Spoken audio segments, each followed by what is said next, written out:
혹시 누군가가 매일 같은 시간, 같은 자리에서 당신을 지켜본다면 어떨까요? 처음엔 우연이라 생각했어요. 하지만 그건 우연이 아니었습니다. 오늘 이야기는 평범한 카페 여주인이 겪은 지켜보는 자의 공포입니다. 시청자 여러분, 이야기에 몰입하시기 전에 구독과 좋아요로 함께 해주세요. 오늘 이야기는 생각보다 더 가까이에 있을지도 모릅니다. 저는 이 동네에서 작은 카페를 운영합니다. 벌써 10년째예요. 아침마다 문을 열고 커피 내리고 손님들 맞이하는 일상이 편했습니다. 그런데 한 달 전부터 이상한 일이 생겼어요. 매일 아침 8시 30분. 정확히 그 시간에 나타나는 남자가 있습니다. 처음엔 그냥 지나가는 사람인 줄 알았죠. 출근하는 직장인이겠거니 했어요. 하지만 아니었습니다. 남자는 카페 앞을 천천히 지나가면서 유리창 너머로 안을 봐요. 그것도 아주 오래. 저와 눈이 마주치면 휙 고개를 돌리고 사라집니다. 처음 며칠은 신경 쓰지 않았어요. 그런데 일주일, 2주일 지나도 똑같았습니다. 같은 시간, 같은 자리, 같은 행동. 제가 너무 예민한 건가 싶었습니다. 그래서 일부러 무시했어요. 하지만 시선이 느껴지는 건 어쩔 수 없었죠. 어느 날은 남자가 카페 앞 벤치에 앉아 있더라고요. 커피를 마시는 것도 아니고 전화하는 것도 아니었습니다. 그냥 앉아서 카페를 바라만 봤어요. 저는 가슴이 두근거렸습니다. 무서웠어요. 뭔가 잘못된 거라는 생각이 들었죠. 그날 오후 손님이 다 가고 혼자 정리하고 있을 때였습니다. 문 밖에서 인기척이 났어요. 고개를 드니 그 남자가 유리문 바로 앞에 서 있었습니다. 눈이 마주쳤어요. 남자는 표정이 없었습니다. 웃지도 화내지도 않았죠. 그냥 저를 빤히 쳐다볼 뿐이었어요. 저는 숨이 막혔습니다. 손에 쥐고 있던 행주가 바닥에 떨어졌어요. 남자는 천천히 손을 들어 뭔가를 꺼냈습니다. 작은 수첩이었어요. 거기에 뭔가를 적기 시작했습니다. 제 카페를 보면서요. 아니, 저를 보면서 몇 초가 지났을까요? 남자는 수첩을 덮고 돌아섰습니다. 그리고 천천히 골목 안쪽으로 사라졌어요. 저는 그 자리에 서서 한참을 움직이지 못했습니다. 다리가 떨렸어요. 심장이 터질 것 같았죠. 그날 밤 저는 잠을 제대로 잘 수 없었습니다. 남자의 눈빛이 자꾸 떠올랐어요. 차갑고 무표정하고 뭔가를 노리는 듯한 눈빛. 다음 날 아침에도 남자는 나타났습니다. 똑같은 시간, 똑같은 자리예요. 이번엔 카페 앞에서 더 오래 서 있었어요. 저는 카운터 뒤에 숨어서 몰래 지켜봤습니다. 남자는 또 수첩을 꺼냈어요. 뭔가를 적고 고개를 끄덕이고 다시 사라졌습니다. 도대체 뭘 적는 걸까요? 왜 매일 이 시간에 나타나는 걸까요? 저한테 무슨 일을 하려는 걸까요? 머릿속이 복잡했습니다. 경찰에 신고해야 하나 고민했지만 뭐라고 말해야 할지 몰랐어요. 범죄도 아닌데 말이죠. 하지만 분명한 건 있었습니다. 이건 우연이 아니라는 거예요. 남자는 저를 지켜보고 있었습니다. 그리고 뭔가를 준비하고 있었어요. 그날 이후로 일주일이 지났습니다. 남자는 여전히 나타났어요. 매일 아침 똑같은 시간에요. 저는 일부러 남자를 피했습니다. 창문 쪽은 쳐다보지도 않았죠. 손님들 응대하고 설거지하고 그냥 바쁜 척했어요. 그런데 어느 날 아침이었습니다. 평소보다 조금 일찍 카페 문을 열었죠. 테이블 위에 뭔가 놓여 있었어요. 하얀 종이 한 장, 반으로 접혀 있었습니다. 저는 천천히 다가갔어요. 누가 두고 간 걸까요? 어제 문 닫을 때는 분명 없었는데 손을 뻗어 종이를 집었습니다. 펼쳐봤죠? 오늘 밤 절대 혼자 있지 마세요. 글씨는 또박또박했어요. 볼펜으로 꾹꾹 눌러 쓴 흔적이 보였습니다. 저는 손이 떨렸어요. 종이를 다시 펼쳐서 읽어봤습니다. 뒷면엔 아무것도 없었어요. 가슴이 철렁했습니다. 누가 이걸 여기 놓고 간 거예요? 어떻게 들어온 거죠? 문은 분명히 잠갔었는데 저는 급히 가게 안을 둘러봤습니다. 창문은 닫혀 있었어요. 뒷문도 잠겨 있었죠. 그날 하루 종일 불안했어요. 손님이 들어올 때마다 깜짝깜짝 놀랐죠. 커피를 내리다가도 자꾸 문 쪽을 쳐다봤습니다. 단골 손님인 미선 씨가 물었어요. 사장님 안색이 안 좋으신데 괜찮으세요? 아, 네. 그냥 좀 피곤해서요. 요즘 무슨 일 있으세요? 저는 애써 웃었습니다. 아니에요. 그냥 잠을 못 잤어요. 저녁 6시 마지막 손님이 나갔습니다. 저는 문을 잠갔어요. 테이블 위에 놓인 쪽지를 다시 꺼내봤습니다. 장난치기엔 너무 섬뜩했어요. 진짜 경고라면 무슨 일이 생긴다는 걸까요? 그때 밖에서 인기척이 들렸습니다. 저는 숨을 멈췄어요. 유리문 너머로 누군가의 그림자가 보였습니다. 똑똑. 누군가 문을 두드렸어요. 사장님 계세요? 익숙한 목소리였습니다. 옆집 슈퍼주인 정수 씨였어요. 저는 안도의 한숨을 쉬며 문을 열었습니다. 정수 씨, 깜짝이야. 무슨 일이세요? 불 켜진 거 봐서요. 혹시 늦게까지 일하시나 해서. 정수 씨는 50대 중반쯤 돼 보였어요. 예전에 경찰이었다고 들었습니다. 사실은요, 이상한 일이 있어서요. 저는 쪽지를 꺼내 보여줬습니다. 정수 씨는 쪽지를 받아들더니 얼굴이 굳었어요.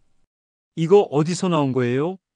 오늘 아침에 테이블 위에 놓여 있었어요. 정수 씨는 한참 쪽지를 들여다봤습니다. 혹시 요즘 수상한 사람 본 적 있으세요? 저는 고개를 끄덕였어요. 한 달 전부터요. 매일 아침 같은 시간에 나타나는 남자가 있어요. 늘 카페 앞을 지나가면서 저를 쳐다봐요. 정수 씨의 표정이 더 심각해졌습니다. 사장님, 오늘 밤엔 혼자 있지 마세요. 네, 일단 집에 가시고 문 단속 확실히 하세요. 그리고 내일 CCTV 확인해 봅시다. 그날 밤 저는 집에 돌아와 모든 문을 잠갔어요. 창문도 확인했습니다. 불을 다 켜놓고 잠자리에 들었죠. 하지만 잠이 오지 않았어요.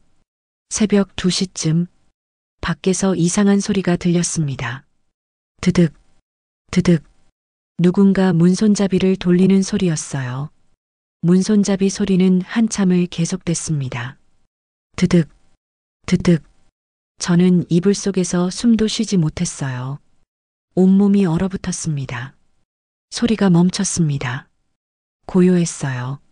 저는 천천히 이불을 걷어내고 일어났습니다. 현관 쪽으로 살금살금 다가갔죠. 문틈으로 밖을 내다봤어요. 복도에는 아무도 없었습니다. 하지만 분명히 들었어요. 누군가 있었습니다. 다음 날 아침 저는 정수 씨에게 전화했습니다. 정수 씨, CCTV 좀 봐주실 수 있어요? 지금 바로 가겠습니다. 정수 씨는 10분 만에 카페로 왔어요. 노트북을 들고 왔습니다. 언제부터 확인해 볼까요? 일주일 전부터요. 정수 씨는 고개를 끄덕이고 CCTV 파일을 열었습니다. 화면이 나타났어요. 빨리 감기로 영상을 넘겼습니다. 아침 8시 30분쯤 남자가 나타났어요. 저 사람이에요. 정수 씨는 화면을 멈췄습니다. 남자는 카페 앞에 서서 안을 들여다보고 있었어요. 영상이 다시 재생됐습니다. 남자는 5분 정도 서 있다가 사라졌어요. 그런데 사흘째 영상에서였습니다. 남자가 카페 문 앞까지 다가왔어요. 문손잡이를 잡았습니다. 흔들어 봤죠. 저는 숨이 막혔어요. 저 사람 들어오려고 했네요. 정수 씨의 목소리가 낮게 깔렸습니다. 남자는 유리문에 얼굴을 바짝 붙이고 안을 들여다봤어요. 그리고 수첩을 꺼내 뭔가를 적었습니다. 정수 씨는 이틀 전 영상으로 갔습니다. 새벽 5시 카페 문 앞에 누군가 서 있었어요.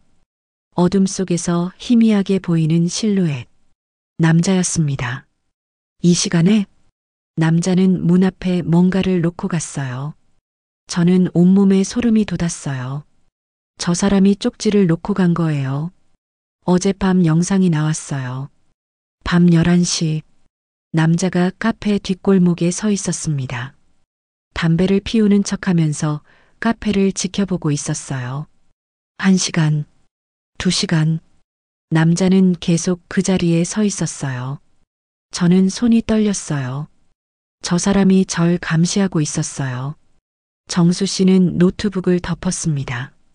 경찰에 신고해야 합니다. 하지만 아직 아무 일도 안 일어났잖아요. 일이 일어나면 늦습니다. 그날 오후였습니다. 손님이 거의 없었어요. 저는 카운터에 앉아 밖을 보고 있었습니다. 그때 남자가 나타났어요. 평소보다 이른 시간이었습니다. 오후 3시, 남자는 카페 앞에 섰습니다. 저와 눈이 마주쳤습니다. 남자는 웃었어요. 입꼬리만 살짝 올라간 기분 나쁜 미소였습니다.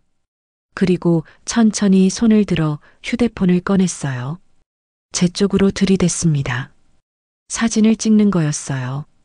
저는 자리에서 벌떡 일어났습니다. 남자는 휴대폰을 내리고 돌아섰어요. 천천히 걸어갔습니다. 저는 그 자리에 서서 남자가 사라질 때까지 지켜봤습니다. 손이 떨렸어요. 다리에 힘이 풀렸습니다. 급히 정수 씨에게 전화를 걸었어요. 정수 씨, 방금 그 남자가 왔어요.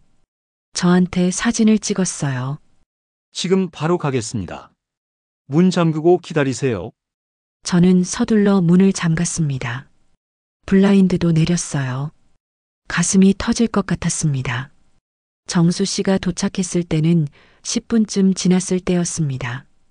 사장님, 괜찮으세요? 저는 고개를 저었어요. 무서워요. 정수 씨는 잠시 생각하더니 입을 열었습니다. 오늘 밤부터 제가 지켜드리겠습니다.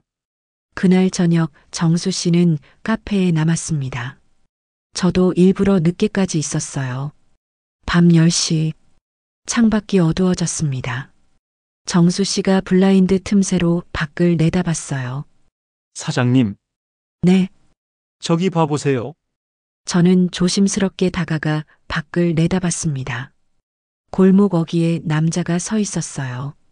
어둠 속에 서서 카페를 바라보고 있었습니다. 저는 숨을 참았어요. 남자는 1시간 넘게 그 자리에 있었습니다. 그리고 천천히 걸어와 카페 앞까지 왔어요. 문을 향해 한 걸음씩 다가왔습니다. 남자는 문 앞에 섰습니다. 유리문에 손을 대고 안을 들여다봤어요. 저는 숨을 죽였습니다. 정수 씨가 제 어깨를 잡았어요. 움직이지 마세요. 남자는 문 손잡이를 잡았습니다. 천천히 돌렸어요. 잠겨 있었습니다. 남자는 다시 한번 돌려봤어요. 여전히 열리지 않았죠. 그리고 주머니에서 뭔가를 꺼냈습니다. 쇠붙이 같은 거였어요. 저게 뭐예요? 정수 씨의 얼굴이 굳었습니다. 자물쇠 따는 도구예요. 지금 당장 경찰 불러야겠습니다. 정수 씨는 휴대폰을 꺼내 신고했어요. 남자는 문을 열려고 계속 시도했습니다. 찰칵, 찰칵. 그때 멀리서 사이렌 소리가 들렸어요. 남자는 고개를 들었습니다. 사이렌 소리가 점점 가까워졌죠. 남자는 도구를 주머니에 넣고 뒤돌아섰어요. 그리고 뛰기 시작했습니다. 도망쳤어요. 정수 씨가 문을 열고 밖으로 나갔습니다. 저도 따라 나갔어요. 하지만 남자는 이미 보이지 않았습니다. 경찰차가 카페 앞에 섰어요. 신고하신 분이십니까? 네, 저기 골목으로 도망갔어요. 경찰은 무전기로 뭔가 말하더니 골목 쪽으로 뛰어갔습니다. 30분쯤 지나서 경찰이 돌아왔습니다. 못 찾았습니다. CCTV는 있어요. 정수 씨는 노트북을 열어 영상을 보여줬습니다. 경찰은 화면을 보더니 고개를 끄덕였어요. 얼굴이 선명하게 나왔네요. 신원 확인해 보겠습니다. 빨리 잡아주세요. 경찰이 떠나고 저는 정수 씨와 함께 카페에 남았습니다. 다음 날 오전 경찰에게서 연락이 왔어요. 신원 확인됐습니다. 이름은 강민호. 35살이고요. 그 사람이 왜 절 따라다닌 건가요? 그걸 확인하려고 합니다. 지금 수배 중이에요. 일주일이 지났습니다. 남자는 완전히 사라졌어요. 그런데 어느 날 오후였습니다. 단골 손님 미선 씨가 카페에 들어왔어요. 사장님, 혹시 예전에 카페에서 사기 사건 있었던 거 아세요? 저는 고개를 갸웃했습니다. 사기 사건이요? 네. 몇 년 전에 이 카페 전 주인이 돈 문제로 문 닫았다고 들었어요. 처음 듣는데요.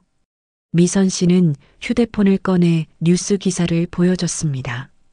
동네 카페 사장 투자 사기 혐의로 고소당해. 기사는 3년 전 거였어요. 피해자 명단에 한 이름이 눈에 들어왔어요. 강민호. 저는 숨이 멎었습니다. 이 사람 피해자 중 한 명이에요. 누구요? 저를 따라다니던 그 남자요. 미선 씨는 눈이 커졌어요. 저는 급히 정수 씨에게 전화를 걸었습니다. 정수 씨 알아냈어요. 강민호가 왜 저를 따라다녔는지요. 정수 씨는 카페로 왔어요. 기사를 보더니 고개를 끄덕였습니다. 그렇군요. 전 주인한테 당한 피해자였어요. 그런데 왜 저한테 그런 거예요? 복수 대상이 사라지니까 카페 자체를 타깃으로 삼은 거죠. 저는 화가 났습니다. 저는 아무 잘못도 없는데. 정수 씨는 잠시 생각하더니 말했습니다. 사장님, 우리가 먼저 강민호를 찾아야 할 것 같아요. 어떻게요? 이 근처에 아직 있을 겁니다. 복수가 끝나지 않았으니까요. 그날 밤 저와 정수 씨는 카페 근처를 살폈어요. 그리고 카페에서 2블록 떨어진 모텔 앞에서 멈췄어요. 정수 씨가 모텔 주차장을 가리켰습니다. 저기 봐보세요. 어둠 속에 차 한 대가 서 있었어요. 운전석에 누군가 앉아 있었습니다. 강민호였습니다. 남자는 카페 쪽을 바라보고 있었어요. 저는 숨을 죽였습니다. 정수 씨는 휴대폰을 꺼내 경찰에 신고했습니다. 강민호 발견했습니다. 위치는 명동 모텔 주차장이에요. 경찰은 10분 만에 도착했습니다. 강민호는 차에서 내렸어요. 도망치려고 했죠. 하지만 경찰이 더 빨랐습니다. 남자는 붙잡혔어요. 나한테 빚진 사람을 찾는 거야. 강민호는 소리를 질렀습니다. 경찰이 강민호를 끌고 갔어요. 저는 그 모습을 멍하니 바라봤습니다. 정수 씨가 제 어깨에 손을 얹었어요. 이제 끝났어요. 저는 고개를 끄덕였습니다. 하지만 가슴 한편이 무거웠어요. 다음 날 오전 경찰에게서 연락이 왔습니다. 피해자 조사 좀 받으러 와주세요. 경찰서 조사실에 앉으니 형사가 파일을 펼쳤어요. 강민호 조사했습니다. 진술 들어보시겠어요? 저는 고개를 끄덕였습니다. 강민호는 3년 전 이 카페 전 주인한테 사기를 당했습니다. 투자금 2천만 원을 날렸어요. 그래서 저한테 그런 건가요? 형사는 강민호의 수첩 사진을 보여줬어요. 거기엔 카페 영업시간, 손님 수, 매출 추정액이 적혀 있었습니다. 강민호는 전 주인을 찾고 있었어요. 그 사람이 다시 카페로 돌아올 거라 생각했던 겁니다. 그럼 저는요? 쪽지는 경고였어요. 사장님이 전 주인과 한패라고 의심했던 겁니다. 말도 안 돼요. 저는 그 사람 얼굴도 몰라요. 그걸 강민호는 믿지 않았어요.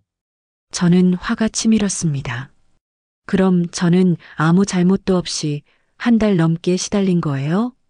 형사는 미안한 표정을 지었어요. 죄송합니다. 하지만 법적으로는 강민호를 처벌할 수 있습니다. 경찰서를 나왔을 때 정수 씨가 물었습니다. 기분이 어떠세요? 잘 모르겠어요. 화도 나고 억울하기도 하고. 며칠 후 강민호의 변호사에게서 연락이 왔어요. 강민호가 사장님을 만나고 싶다고 합니다.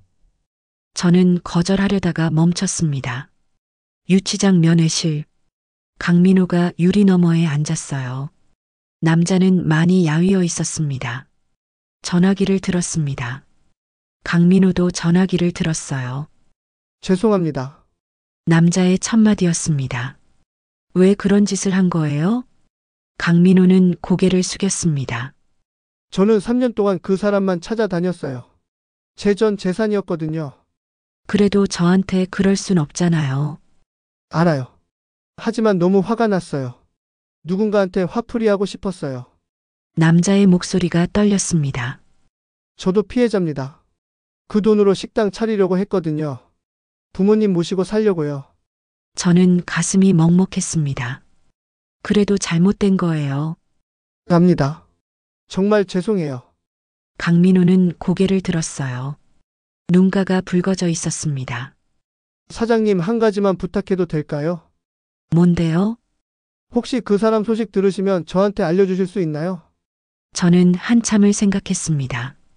약속은 못해요. 하지만 들으면 생각해 볼게요. 강민호는 고개를 숙였습니다.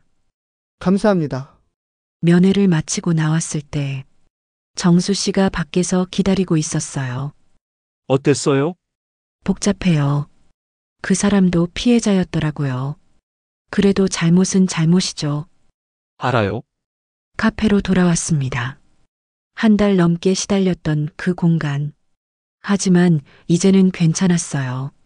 문을 열고 들어가니 익숙한 커피 향이 났습니다.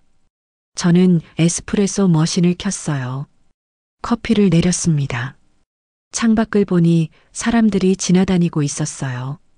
평범한 아침이었습니다. 그날 오후 단골 손님 미선 씨가 들어왔어요.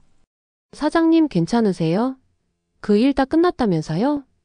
네, 끝났어요. 무서웠죠?